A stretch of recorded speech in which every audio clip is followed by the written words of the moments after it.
नमस्कार दोस्तों, आर्ट वाला चैनल में आपका स्वागत है। आज हम 20 ऐसे प्रश्न ले आए हैं इकोनॉमिक्स के, जो कि प्रीवियस ईयर क्वेश्चन में आ चुके हैं। ये वही 20 क्वेश्चन हैं। आइए देखते हैं।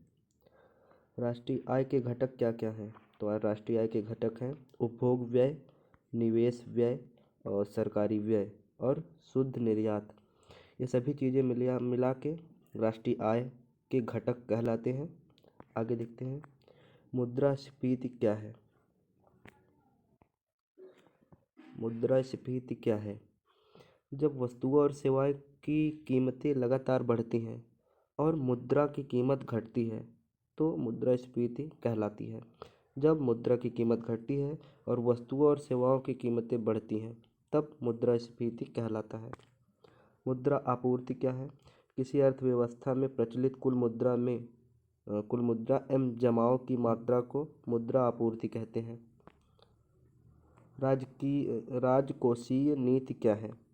सरकार द्वारा व्यय और उधारी से संबंधित नीतियां राजकोषीय नीति कहलाती है।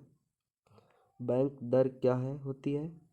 जिस दर पर केंद्रीय बैंक वाणिज्यिक बैंकों को ऋण प्रदान करते हैं उसे बैंक दर कहते हैं।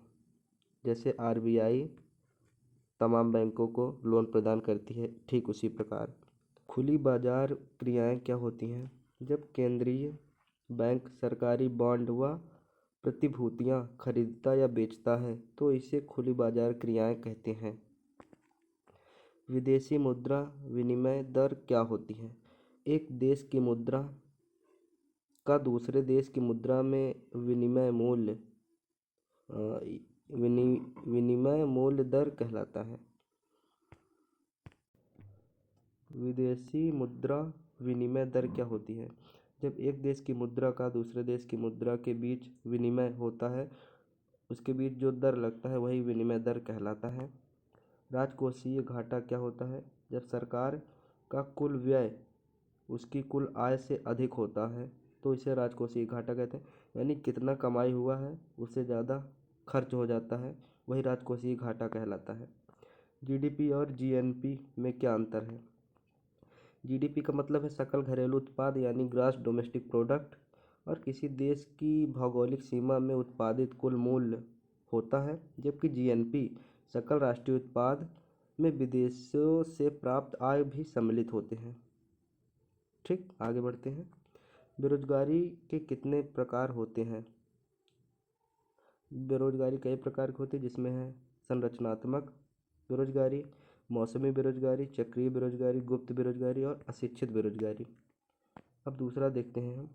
11वां प्रश्न, अर्थशास्त्र की परिभाषा कौन दिए? एडम स्मिथ भी दिए हैं, अल्फ्रेड मार्शल भी दिए हैं, रॉबिन्सन ने भी दिया है। इन तीनों ने अपनी अलग अलग परिभाषाएं दी हैं अर्थशास्त्र के विषय में। मांग का नियम, अन्य बातें समान रहने पर किसी वस्तु की कीमत बढ़ने पर उसकी मांग घटती है और कीमत घटने पर मांग बढ़ती है। अवस्थिति एवं विस्तार मांग में अंतर बताइए।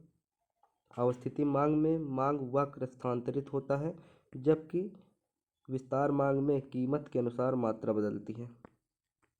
उत्पादक का संतुलन क्या होता है? जब उत्पादक न्यूनतम लागत पर अधिक उत्पादन करता है तो वह संतुलन में होता है।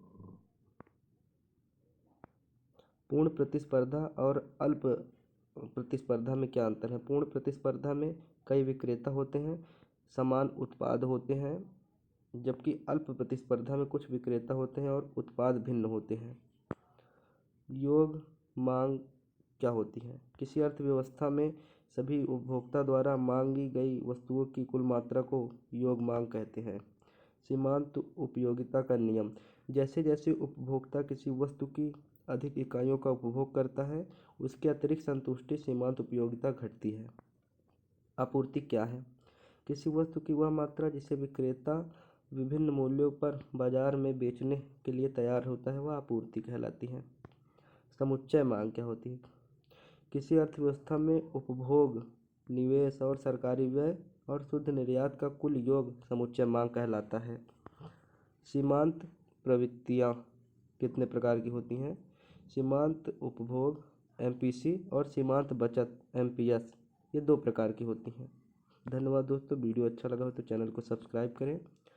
इसी तरह के वीडियो पेपर से रिलेटेड पाने के लिए हमारे चैनल के साथ बने रहें। धन्यवाद।